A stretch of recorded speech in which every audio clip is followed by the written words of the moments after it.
kick it off now. Welcome to Solar and Wind and Gas Oh My, a deep dive into utility integrated resource plans, brought to you by the North Carolina Clean Energy Technology Center. I'm Nick Montoni. I will be moderating a discussion today with my colleagues Vincent Potter and Rebecca De La Mora. Um, Before we kick it off, we want to share with you the wonderful news that the Clean Energy Technology Center is excited to bring you a quarterly webinar series. This is the first of that quarterly webinar series, so you're here, welcome. In next quarter, you will be hearing about continuous on-site generation for data centers. That's March 5th. I guess technically that's the same quarter as this, but we'll call it next quarter. In Q3, you'll hear about clean transportation, and in Q4, you'll hear about training and workforce development. But today, you are hearing from the policy and markets team about a policy and markets issue. Before we dive into the material, I want to give you a quick intro to who we are and what we do. The North Carolina Clean Energy Technology Center is a public service center that advances a sustainable energy economy through education, demonstration, support, technical assistance related to clean energy technologies, practices, and policies. We work closely with government, industry, academia, and nonprofits. We are divided up into a number of teams who handle a number of issues. Like I said, today you're hearing from the policy and markets team. Next, in March, you will hear from the clean power and industrial efficiency team. Then you'll hear from the clean transportation team, and then you will hear from the clean energy training and education team. And we sort of all tackle the concept of renewable energy. One of the sort of flagship or crown jewel offerings of the policy and markets team is the database of state incentives for renewables and efficiency. This is a free to use, publicly available database of financial incentives.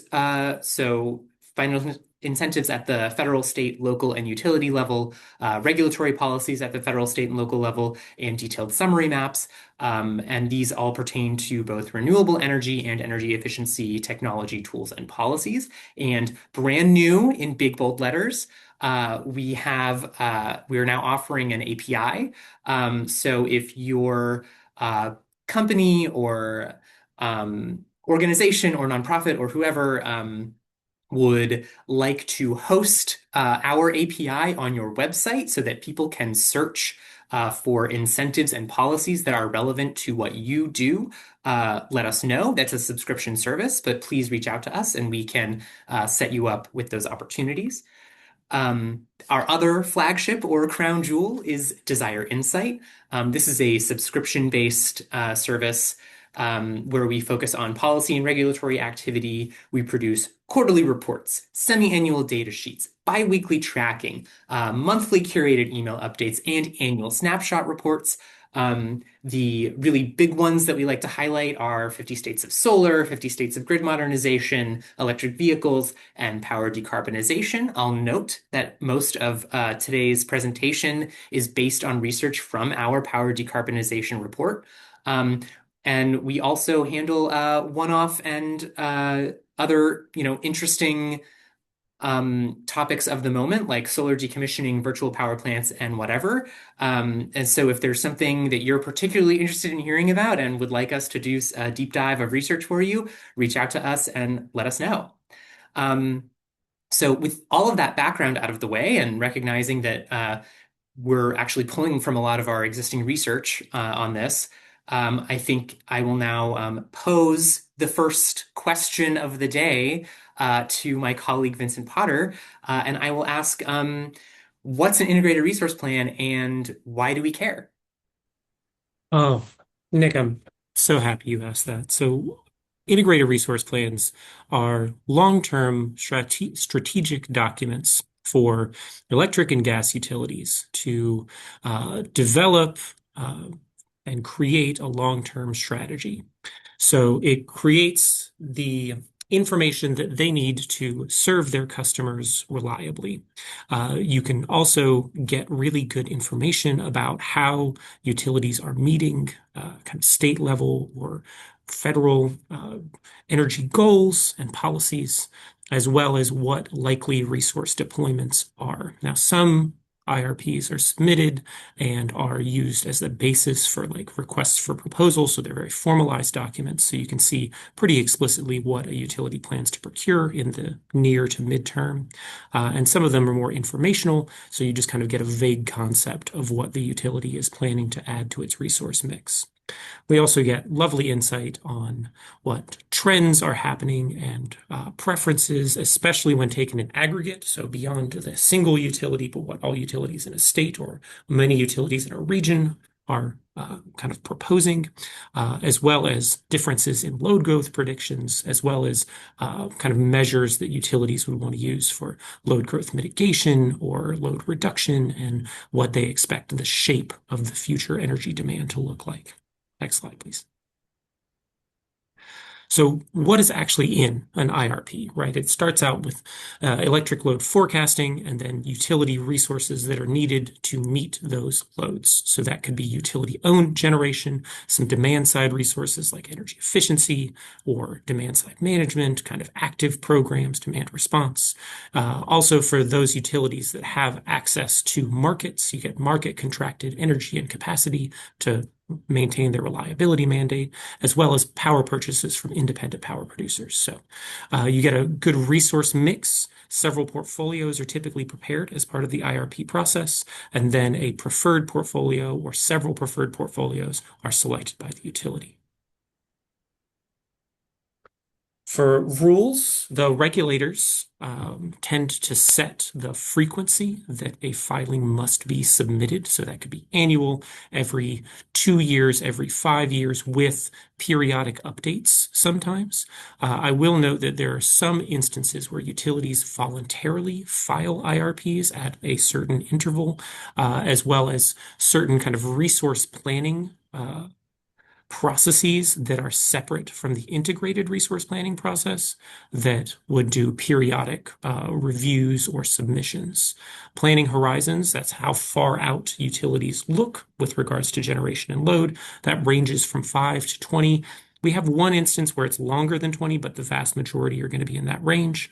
And then additional information where relevant. So sometimes IRPs are paired with energy efficiency, and storage, distribution planning, and other parallel kind of efforts. Next slide, please.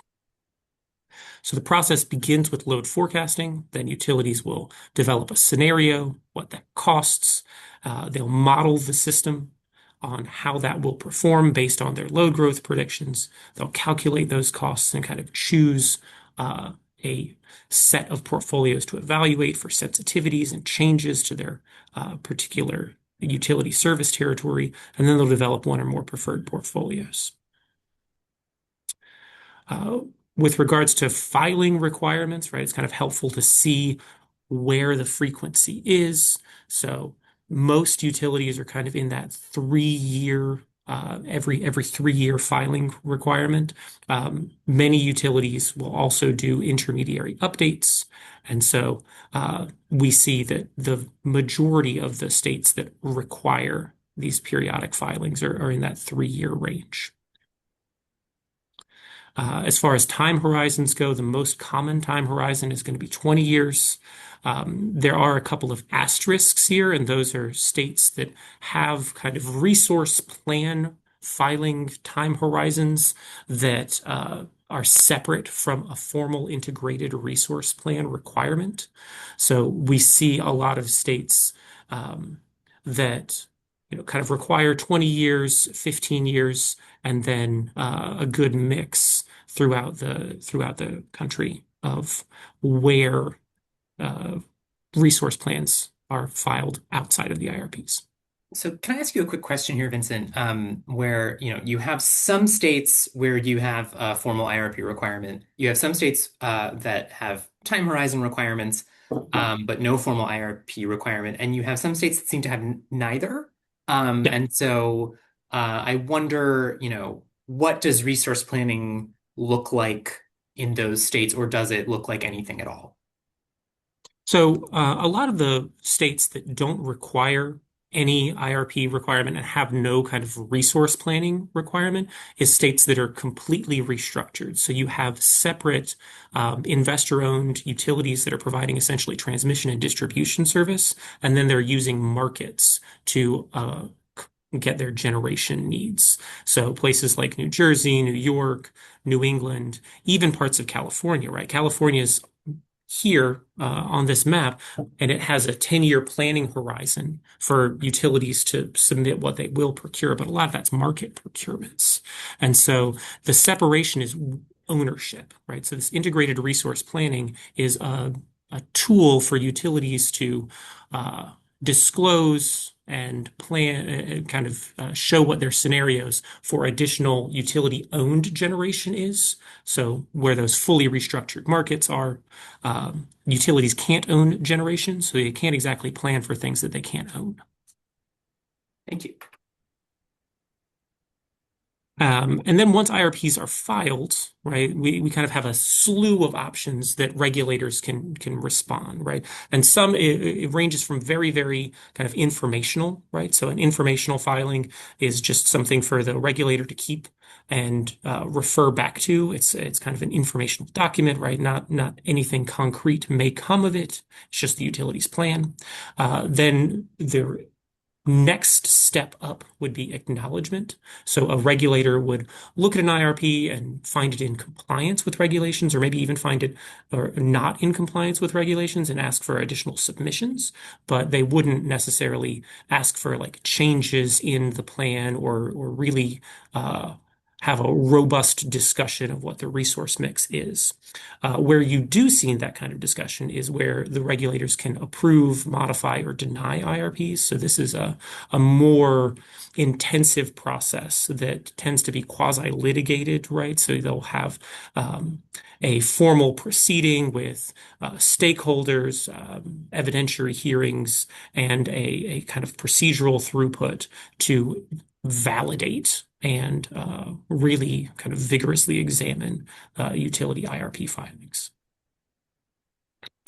And where we see those kind of approvals, right, we see them smattered throughout the country. It just depends on what that particular regulator or sometimes the state legislature, right, has charged the regulator with doing. I will note that we do see in Louisiana a little bit of a dichotomy there where the state of Louisiana acknowledges IRPs, but the city of New Orleans approves IRPs.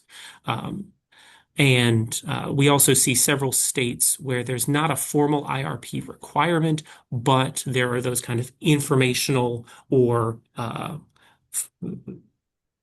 informational or even like examined filings that utilities will submit. So when we talk about an IRP, right, there are a whole bunch of different kind of factors that are considered. Let's zoom in on this and go to the next slide. So what we'll look at, or what will be presented, right? And for the sake of disclosure, right, I'm gonna look at several utility IRP filings, but I'm not gonna really dive deeply in or kind of make any judgments of utility IRP filings. This is simply for informational purposes. For those following along at home, this is Dominion Energy Virginia. These notes are in the slides. So the scenarios that Dominion has looked at for this is, they're calculating an annual build limit or target to the company's preferred plan, the state compliance plan, if they were forced to retire coal assets by 2045, because there's a tiny shared service territory where Dominion Energy Virginia actually serves parts of North Carolina. They've got to make a filing for the North Carolina Utilities Commission, and then they run a fairly robust stakeholder process where the stakeholders will examine the draft IRP and kind of give feedback on that. So if we go to the next slide, we can look at what some of this looks like, right? So we have a net present value calculation of these various kind of portfolios, as well as the expected capital expenditures, CO2 emissions requirements, which, they may be regulatorily required to track or document in some way, along with potential resource mixes that will go in here, and then notes of retirements. If we go to the next slide, there we go.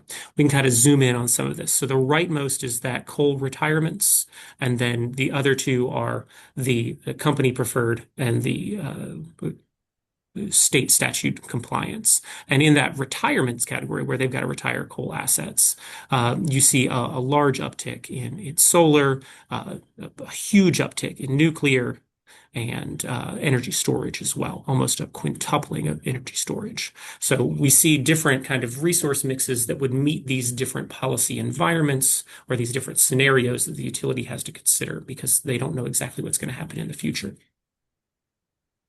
And so they then examine what their preferred portfolio is with their load forecast, and then they'll run sensitivities, right? Which is like, what happens if this future happens? So if there's a high load, if there's a low load, if there's kind of a base case, and that will further kind of get into the weeds of what probable resource mixes are in order for these utilities to maintain their reliability and service their customers in the way that they need to. Um, well, thank you, Vincent, for that background on what's in an IRP, what is an IRP, why does it matter? Um, now that I want to say, folks, if folks on the attendees, if you have questions, I believe the Q&A function is open. So feel free to start to populate that. We're going to have a Q&A section at the end where I will read out your questions and get live answers, or we will also try to answer as many in text as we can. So please feel free to start asking us your toughest questions. Maybe not But too tough. not too tough. But I will ask a question. Rebecca, um, what did we see? What's the state of integrated resource planning as of 2025? Short answer is a lot. Uh, if you want to show, so this is a map showing all IRPs or IRP-like things filed in 2025 alone.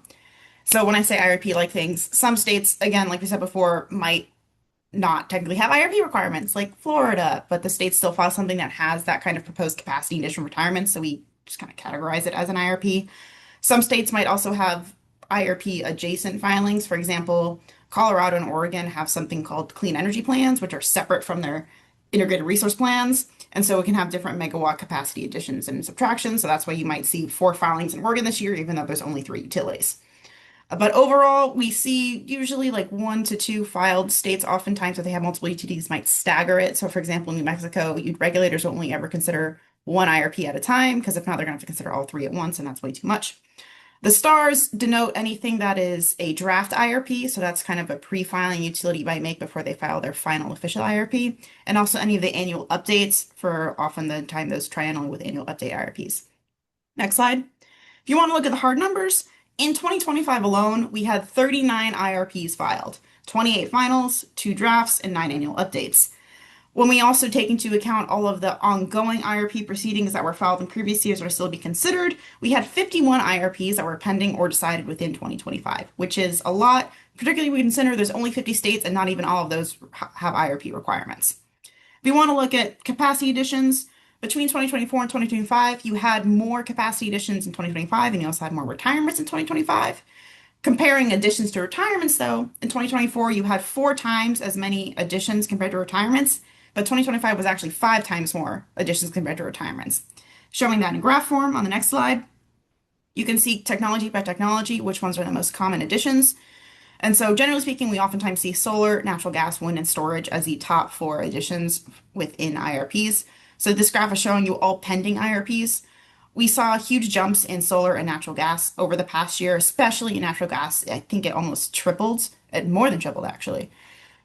We saw some decreases in wind, a little increase in storage. And then there's also usually a bunch of other technologies that aren't added as much. So I'll ask the obvious hot button question, but what do you think is driving the decrease in wind?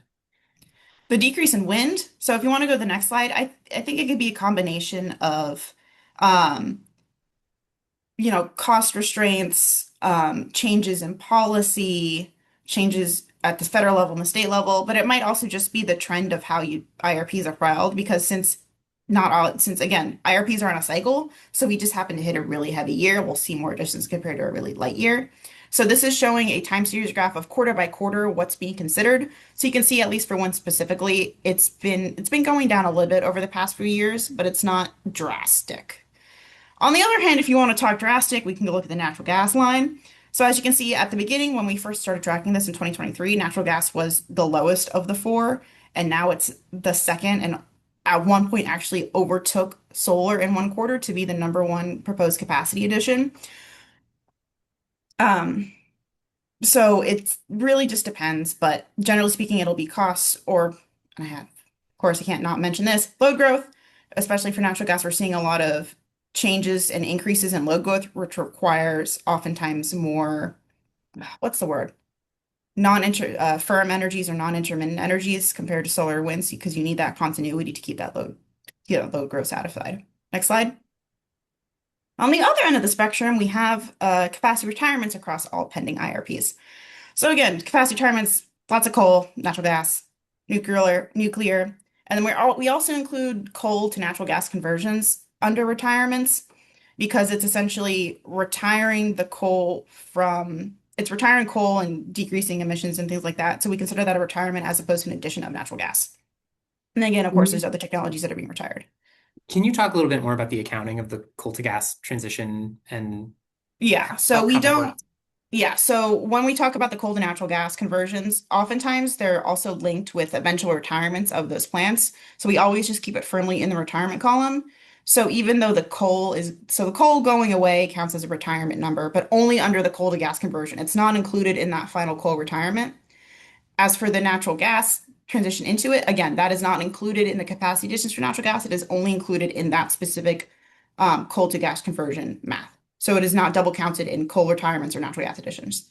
Great, thanks. And also, I noticed it's a it's not a huge number, but notice the uptick in nuclear retirements, given, a lot more political salience around nuclear and a lot more interest in nuclear energy. What would you say is driving those retirements?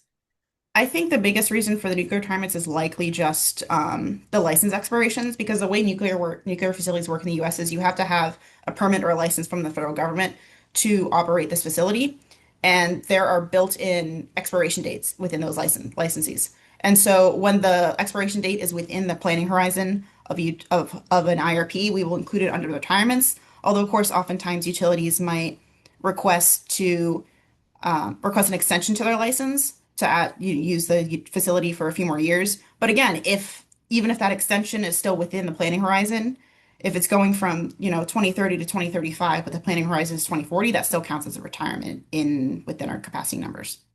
Great. And then if you want to look just within IRPs, how many IRPs include different types of technologies? This is what these tables are showing you. The first is for additions, the second for retirements. Again, overall, the biggest additions we see are always solar storage, natural gas, followed by wind, and then a little bit of nuclear. So that's both across the pending IRPs and also the 2025 IRPs. On the retirement side, again, coal is the number one retired technology across IRPs, followed by natural gas and the coal to natural gas conversions. I did also want to note there are some IRPs where utilities don't have any proposed retirements, so I wanted to note those numbers as well. So you can see how many utilities are actually retiring something versus not retiring something, because we had 51 all pending and 39 2025 filed. So a good majority are retiring some sort of capacity. And then this is showing in map form the first table. So this is by technology, the largest additions within a state, accumulating all of the IRPs filed within that state. Again, solar, storage, wind, natural gas, number one additions. We can sometimes see some geographic trends. We're seeing a lot of solar in the southeast. We do get a lot of solar here. a lot of wind in the central areas of the US, a lot of natural gas, and then we also have a lot of storage in the Northwest. Now, within all of these IRPs, I want to come back to again those annual updates that we kept talking about. So when we say that, oftentimes the rules for the IRPs and the statutes or the regulations, they have to file the full IRP in year one. Then they have to file an annual update in year two and an annual update in year three. And then the cycle starts over with another full IRP. Within those updates, sometimes things will stay the same as their previous version, and sometimes things can change. And usually any changes within an annual update for an IRP are come from impacts from either policy changes or load growth. Well, I think that raises a really good point. Load growth has sort of become one of the really recent, you know, buzz. It's become the recent buzz of the energy sector. We're seeing load growth across the country or forecasting load growth across the country, especially here in North Carolina. We've also seen policy changes across the country at the state level. So I guess I wonder, given these sort of rapidly developing factors, how does that change integrated resource planning? Yeah, so the load growth thing is a hot button issue because we went through a period in the mid aughts to mid 2010s where the load growth was kind of flat. A lot of utilities were just kind of factoring in, maybe steady 1% growth, some even in decline, right? So now this electrifying everything, whether it be transportation electrification or new data center loads or economic development, and all of this is causing some hubbub, I suppose. So, when we look at what load forecasts look like, right, in a 2023 IRP filed by a utility for disclosure, this is Ameren, Missouri, but I'm not going to get super deep into everything that they're doing, just using these guys as an example again. When we look at what their peak load forecast is, right, they're planning a low base and high case, and they kind of put their planning along the baseline case. If you advance a slide in their 2025 update, right, we have an entire sector or an entire section of their update devoted to large load addition scenarios ranging between 500 megawatts over the course of the planning horizon out of 2040 to 3,500 megawatts. Right. And so we've got entirely different scenarios and an entirely different landscape, especially in these utilities that maybe have slightly lower costs, right? So they may be more interesting for data center developers or for computing centers because they can get the power fairly cheaply. If we advance a slide, so we compare the 2023 portfolio, 800 megawatts of battery, 2,700 megawatts of solar, and then kind of ambiguous, clean, dispatchable resources, right? This is some technology that's going to develop in the future, and we're not exactly sure what it's going to look like, but we want clean, dispatchable, and then a combination of gas, like it's a dual fuel gas hydrogen combined cycle. So if we compare that 2023 IRP to the 2025 update, next slide, we see a very different landscape, right? So we're up to 1.8 gigawatts, 1,800 megawatts of battery storage. We have a slew of new gas. We've got new nuclear coming in 2040. So this kind of load growth scenario is one of the large changes, like these large load users. And so how is this utility going to meet its reliability mandate in the face of, megawatts to gigawatts of additional load that is a data center operates 24/7, 365, right? So you need 8,760 hours of energy, which solar and wind cannot provide without battery backup and arbitrage of energy that way. Let's do a direct comparison on the next slide. So if we compare the 2023 IRP to 2025 IRP, we are looking at a pretty much 7 gigawatt increase in the capacity procurements for meeting their reliability out to 2045. I'd like to take just a moment to address one of Ben's questions. Ben Cross asked, why are IRPs showing the megawatt capacity instead of the potential megawatt hours? So we don't get deeply into capacity factor, right? So a lot of utility planning documents use the absolute capacity of a system to meet the peak and then assume that the capacity factor is sufficient to kind of fill in those hours. Rebecca, do you have anything that you want to add to that? Not particularly. I think it's also an issue of like you can't necessarily predict how much electricity something can create just because, natural gas, there might be outages, there might be, fuel issues, solar and wind. You can't determine the megawatt hours because you can't determine the weather. So it's just easier to focus on, well, what is the actual megawatt capacity of a facility? And that's what they can base it on. Right. Of And I course, will, of go course, ahead. there are some states that like do it on megawatt or will include megawatt hours, particularly for storage sometimes, but like general rule, there were always exceptions. And I will say a deep dive into some of the sections of the IRP. We'll get into the anticipated sector by sector. So, what residential loads will be in megawatt hours, what industrial loads will be in megawatt hours. But by and large, it's easiest to make and most direct to make kind of an apples to apples comparison in capacity of generation assets that are added, capacity of generation assets that are needed, and the load that they would serve. We'll go on to the next slide, please. So looking at a different utility, this is Duke Energy in North and South Carolina. Their previous IRP filings over the last 15 years showed a 10 terawatt hour growth. Here we are. We're in actual energy and not capacity. And now they're projecting an 8x increase in that 80 terawatt hours over the next 15 years. Forward one slide. So comparing, right, their 2023 spring to 2023 fall to 2025 spring, right? So looking at their 2023 filing, 2024 supplement, and 2025, because North Carolina's on a biennial, sorry, biennial, I suppose is the way we would say that in the electric power sector, wouldn't we? An every 2 year cycle. And so we're looking at year over year filings showing load growth, right? A little bit less differentiation at the outset, right? And then vastly increasing out to the end of the planning horizon in 2040. Let's go to the next slide.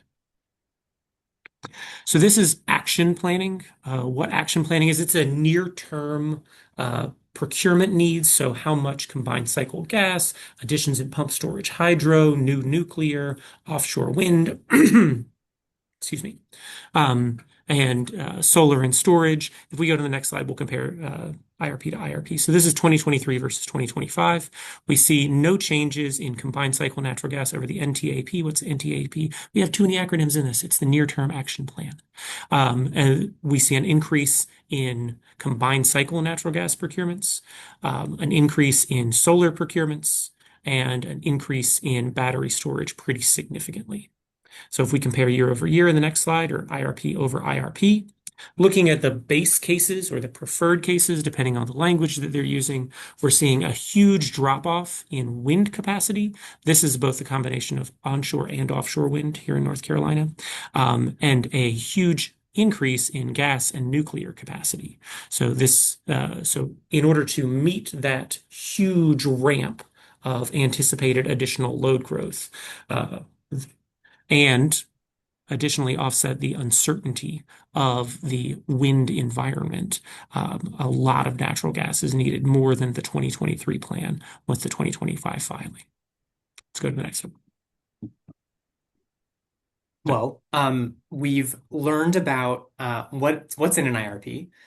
We've taken a look back at 2025, and we've talked about how changing energy sector and changing policy environment affects planning. So what can we look forward to in 2026? We can look forward to so much, honestly. It's great.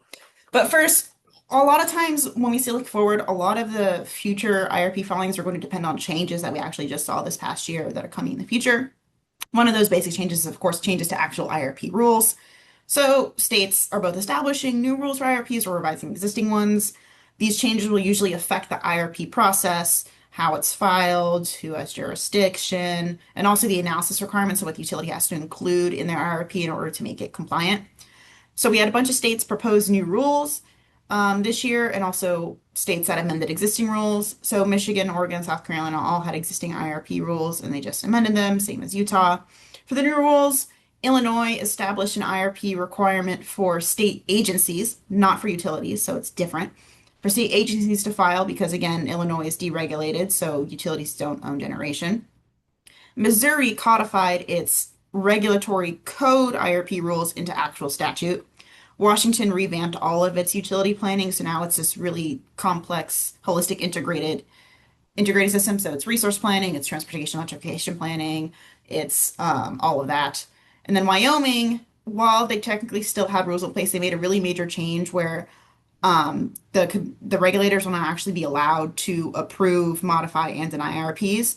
So that can greatly affect what utilities will be able to do in the future because they can't just go, oh, well, we want to do this. And the commission says, well, we can't tell you to say, we can't say no. So, okay, the commission actually has power to now change the IRPs. On the next slide, in addition to IRP changes, we're also seeing changes to retirement rules. So prohibitions or mandates regarding facility retirement can impact the types of capacity changes within an IRP. We had new restrictions put in place on facility retirement in a bunch of states. And if you think back to the graphs we had earlier, while a lot of these rules are on paper just generic electric generation facilities, looking at what types of facilities are often being retired, it is generally fossil fuel facilities. And of course, some of these rules actually also specify for fossil fuel facilities specifically as opposed to all electric generation. We also had changes to existing rules. So with Puerto Rico specifically, they actually had a coal phase out in place for 2028, which they then delayed to 2033 was the end of the year. So they have now 5 extra years to use coal. In addition to that, they also actually amended their renewable portfolio standard. So next slide. And so changing a renewable portfolio standard, clean energy standard, any type of clean energy target can also affect an IRP because oftentimes if a state has that type of rule in place, an IRP has to help a utility comply to reach those targets. So if you change the RPS or CES, you change the IRP. And in 2025, we saw some pretty significant changes. So Puerto Rico repealed its interim targets in addition to delaying its coal phase out. North Carolina also did the same. Arizona regulators for a couple years have been considering a full repeal of their renewable portfolio standard and I believe also their energy efficiency resource standard. And I believe that is now the formal rulemaking to repeal is now in place. So they are considering the formal repeal. And then Oklahoma, go ahead. Sorry, can I ask a quick question? So this I'll let you finish Oklahoma and then I'll jump in. Sorry. Okay. So Oklahoma has had an existing rule in place where if you're adding new or updating existing fossil fuel facilities with certain caveats, you have to prioritize natural gas. They then revised this rule so it's all types of facilities across all years. If you're creating a new one or expanding an existing one, you should be prioritizing natural gas. So that will affect IRP filings. Not that they have IRP filings in Oklahoma, but theoretically, if they did, it would affect it. But they technically do file. It's complicated. Go ahead, Nick. So you sort of answered my question, but I guess just to reiterate, these sorts of where we're seeing states change their RPS or CES policy, that's something that would like trigger or require changes to an IRP, much in the way that Vincent talked about earlier. Yes. So actually, pulling up Puerto Rico specifically. So this was the year they filed the IRP, but the first law of the year they passed in 2025 was amending their renewable portfolio standard. And so they were, deep into the process and they were supposed to file the IRP, I think back in like April or May.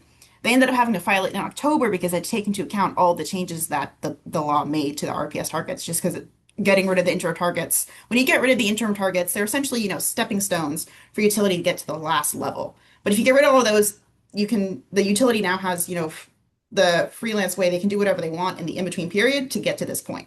And you can come up with a carbon miracle. Pretty much, yeah. Great. Excellent. And then finally, we have load growth, topic of the year. So load growth can, again, as Vincent talked about, can greatly impact utility load forecasts. not just from large customers, but just general population growth, electrification from buildings and transportation, and other types of things that just increase the amount of electricity that we are using. We are likely going to see more increases in load growth into 2026 and even 2027. And in response to that, again, utilities are changing their IRPs to comply with that load growth. And we're also seeing some states are considering some sort of clean energy and flexibility options for large customers specifically. So both on the utility side and the customer side for generation, which again can impact the types of capacities and technologies that a utility will include in its IRP. Speaking of all of that, we have an exciting announcement that we are establishing a new power decarbonization data sheet as a part of our Desire Insight repertoire. This data sheet will cover all for these specific topics across all 50 states and U.S. territories. So it covers not just any current utility IRPs, when by current we mean whatever most recently filed, if the most recent filing was 2021, that's what it is. But it also covers the IRP rules, rules related to generation ownership or construction work in progress, targets for clean energy or emission reduction, large load tariffs, and even studies and investigations into these types of issues. You can purchase or request a sample for the datasheet on the Desire Insight website. Great. Thank you. Thank you both for all that information. I'm going to ask one more question, and then we will dive into the open questions here in the Q&A. So we talked a lot about IRPs. We danced around this. What makes these integrated resource plans and not just resource plans? Costs.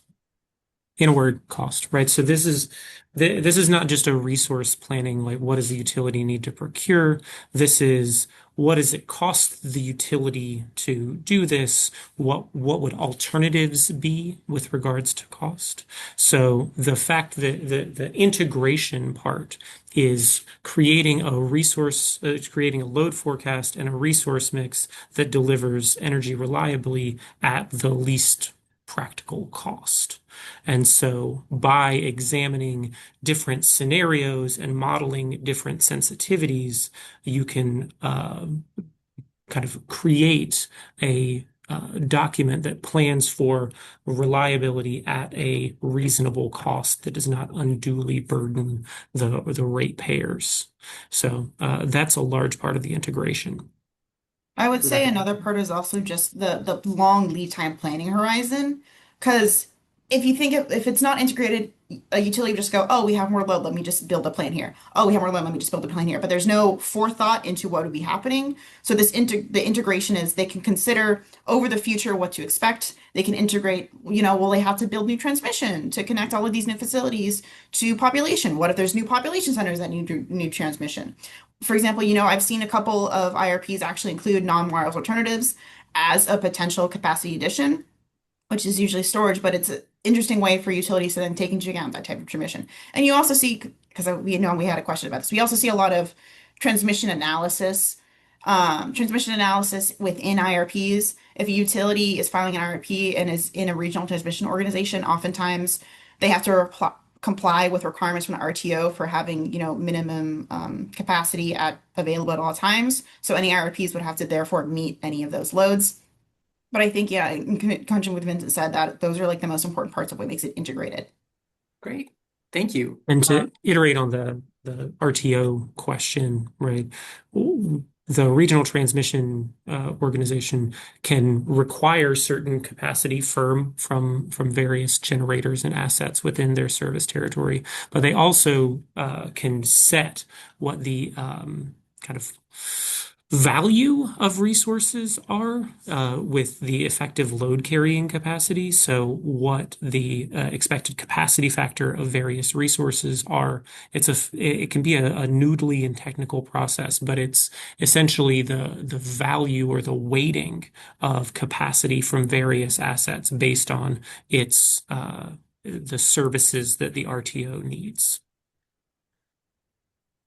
All right, excellent. Well, we'll dive into our audience Q&A. And folks, feel free to keep dropping questions into the Q&A as we go. We'll get through as many as we can. This one's from Julia Hubbard. As technology continues to improve, is there a compelling reason to narrow the resource planning forecast window to 10 years rather than 20? One of the issues in Nevada is the sheer overload of work that the commission is dealing with, and I'm wondering if narrowing the window might help with workload, especially given that those years might be irrelevant.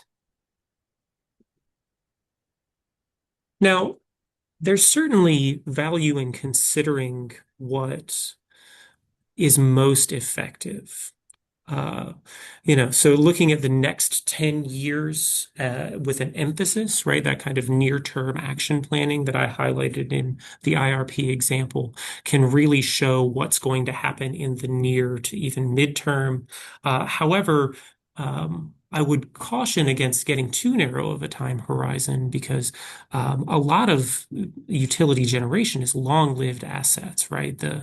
When we talk, Rebecca mentioned nuclear license extensions, and nuclear license extension, when you apply for one, right, it's a 20-year process. It's a 20-year extension, right? You don't apply for, I want to keep this open for 5 years. The Nuclear Energy Regulatory Commission is just like, oh, well, we can issue a 20-year extension. So seeing what that will do over that entire time horizon, we're looking at a natural gas combined cycle plant that'll operate for 35 years, a solar installation that'll operate for 25 to 35 years, or any new asset. These are long-lived assets. So looking at what the whole life or most of the life of new generation is really helpful in long-term planning to know what you'll have available.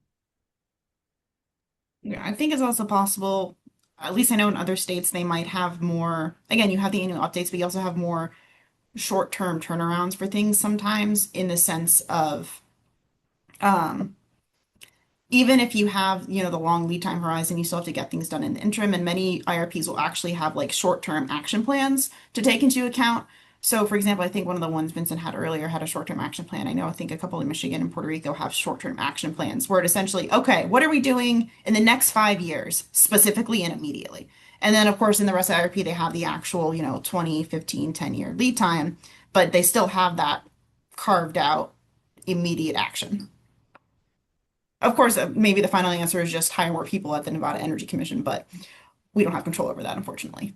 And Nevada requires approval, right? That kind of robust examination of the IRP.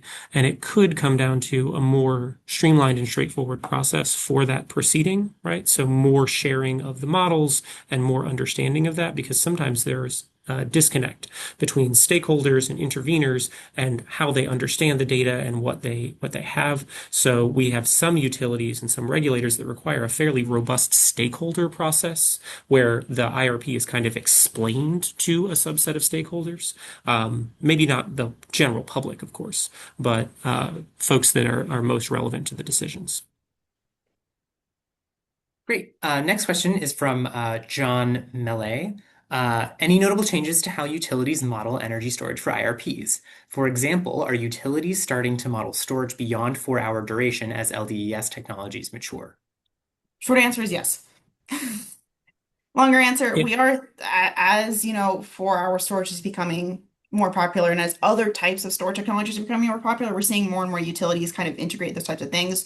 So we've seen IRPs include 2-hour storage, 8-hour storage, 10-hour storage, 24-hour storage. I saw one that had 100-hour iron air storage, which is super interesting. But utilities are definitely taking into account all types of these new innovative technologies, not just, storage, but also, advanced nuclear when they're developing their IRPs.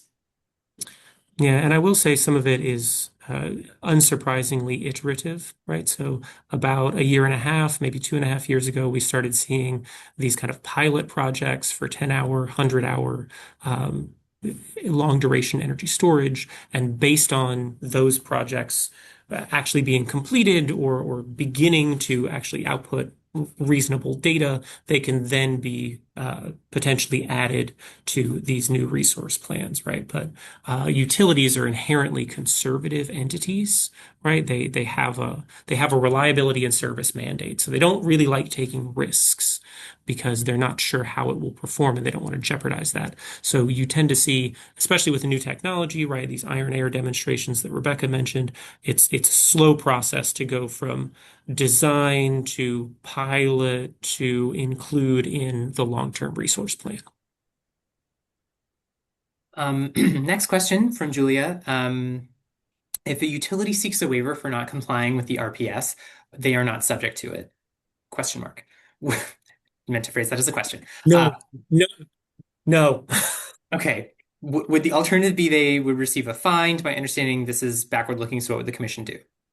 So at the end of every period, right? So if it's a year, it's usually an annual reconciliation period. The way that utilities show compliance is by retiring or submitting a number of renewable energy certificates. And so if the utility uh, cannot retire enough renewable energy certificates, or either from their generation or from their purchases, then they have an alternative compliance payment. And in some cases, right, so the alternative compliance payment is 4 times the REC price. And so it is a lot cheaper for utilities to just buy their RECs rather than pay for that alternative compliance payment. We do see some RPSs that have consistently been almost like kicked down the road, right? Some little facets of RPSs. So there's some states with little carve outs for specific types of biomass or very specific types of projects that have never really come to economic fruition. So everybody just kind of gets a waiver on that. But if a utility can't comply with standard recs, then they have to pay an alternative compliance payment. Yeah. But also, it really depends on the state because there's some states where they don't even have alternative compliance mechanisms. Um, some states, it might only be for certain types of technologies, things like that. And sometimes an IRP doesn't even have to comply with an RPS. I know one state that I track, New Mexico, it's one of the acknowledgement states, so the commission just has to acknowledge that the utility filed the IRP in compliance with regulations. But since they're not, but the utility then files a separate report about their RPS compliance. And the IRPs, yes, usually help them achieve their RPS, but it's not mandatory for it. So, all in all, it depends on the state, unfortunately. Great. Next question. I think maybe I should answer this one unless you two have a strong opinion about it. But are IRPs a viable pathway to progress a clean energy deployment given the challenges with integrating large loads? Should we expect regressions from utility clean energy procurement given federal policy? I think is an interesting question. I think what we've seen today is that IRPs are a pathway for ensuring compliance with clean energy or renewable portfolio standards set by states. And so the appropriate vehicle for like advancing those deployments are those kinds of laws. Um, I would also say there are other vehicles by which you can require, maybe not require, provide options for large load customers to procure clean energy so that they don't end up procuring from carbon intense energy sources. So those would be like large load tariffs, clean transition tariffs, bring your own generation types of agreements, which are depending on the state and jurisdiction you're operating in, are could be possible. And then I think the last part of the question, should we expect regressions from utility clean energy procurement given federal policy? I think just looking at the examples of the IRPs today, I don't know if we could perhaps call some of them regressions. I think we've noticed that there are considerably fewer proposed wind capacity additions, likely due to market uncertainty and federal policy uncertainty. We have seen a couple of states eliminate their interim carbon targets, likely due to the political headroom to do so. So I think there's not only should we expect those things, I think we are seeing some of those things borne out already.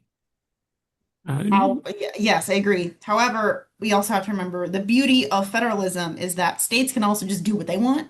Yes. And so even if we're seeing changes at the federal level, states that are, really gung-ho about renewable energy can do more things to implement renewable energy. So for example, a lot of things we saw over the past year unrelated to IRPs with the changes to the federal tax credits, we saw a lot of states develop, sped up interconnection processes or like emergency requests for proposals and projects in order to get a lot of these renewable projects online before the credits expired.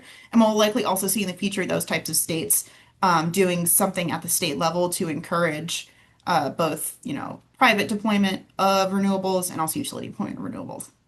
So there is hope. And also, I do want to highlight, right, we kind of touched on this, but the IRP process, the resource planning process, is a cost and reliability kind of planning tool. And it is outside of clean energy, right? So is an IRP an vehicle to deploy additional clean energy? No. It is a vehicle to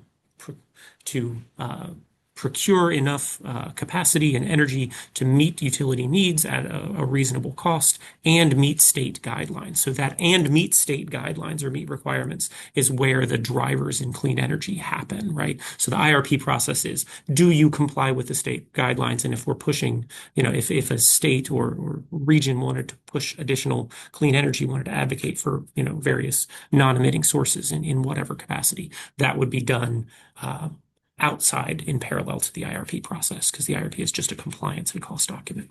Yeah, and there are some states that, separate from IRPs, also have utilities file those clean energy plans. Oregon, Colorado, I think Washington does it as well. And while oftentimes there are very, dense similarities between the two because it's the same for load forecast and things like that. They often end up with different proposed megawatt capacity additions because of that specific requirement in the clean energy plans to use clean energy. Right. Go back to the example that I used where, all retirements of coal by 2045 saw an increase in nuclear procurements, an increase in battery procurements, an increase in solar procurements, right? So it's a way, if you require X, then utilities will meet it at the least cost and most reliable way. Great. Last question we have here is from Jason Barnett. Is there a need or specific requirements for historical solar and meteorological data for the development of an IRP? I'm with the NASA Prediction of Worldwide Energy Resources Power Project, power.larc.nasa.gov. Everyone go visit. That provides 300 plus solar and meteorological data products for free that are globally gridded and spanning 40 plus years to near real time.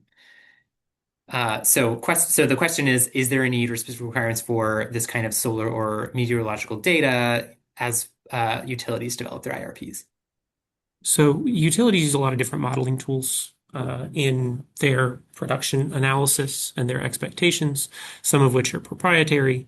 I know that a lot of like kind of weather modeling data is used. I'm not sure exactly the depth of like meteorological data, but I know it comes down to like trends in cooling degree days and heating degree days. So how hot or cold the average day is, so you can use that to predict the load that will be seen on a day, week, month, or even a year.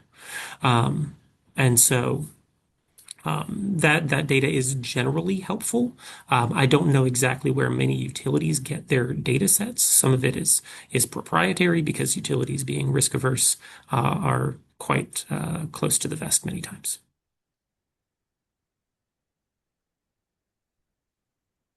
What are the pros and cons of having a two-stage IRP separating planning from procurement? So I could take this one. So in my experience, so one state I know specifically really well is Colorado. So in Colorado, they have their energy resource plan, their IRP, where they do the planning. And then they have the clean energy plan, which is essentially the actual implementation of all the IRP. But in between those, so first, step one, IRP is filed, IRP is approved. But because the utilities oftentimes get a lot of their proposals, a lot of their projects from RFPs, they have to have the RFP process. So that is where the utility will choose what project will be used to meet the megawatt capacities approved in the IRP. And those can be utility owned or third party owned. So they do the RFPs, they select projects. Then comes the secondary plan, which they submit to the commission for approval of all of those projects. followed by actual requests for like certificates of convenience and public necessity and approval of the PPAs. And so the benefits of that is it creates a more oversighted process for utilities to actually plan and procure for energy. It makes sure that procurements are meeting the planning goals. On the cons, it is a lot of time and effort on both the utility side and the commission side to get all of that done. Another one I've seen separated out is Puerto Rico, but let's just say they're very unique in the way they do things, and they've had a lot of issues with delays and things like that. So I don't want to say that they're the ideal way to do it. But I think it could be useful, but again, it would probably take a lot of time to do a two-stage process. And it also would require the right regulatory environment, right? So if you just Yes. have an informational IRP, then you kind of have to separate that process, right? Your procurements are going to be inherently separate. And well, we're at time. Any one word answers to how concerned are states about becoming overdependent on natural gas? Cost basis. That's all I can say. Okay, great. Well, thank you all for joining us and for this robust discussion. And thank you to the to my colleagues and panelists, Rebecca and Vincent. Reach out if you have any additional questions about anything we talked about, or have questions about Desire or Desire Insight, um, or just want to chat about IRPs and energy policy. Oh, buy me a coffee first. Thanks, everyone. Thank you. Thanks, y'all.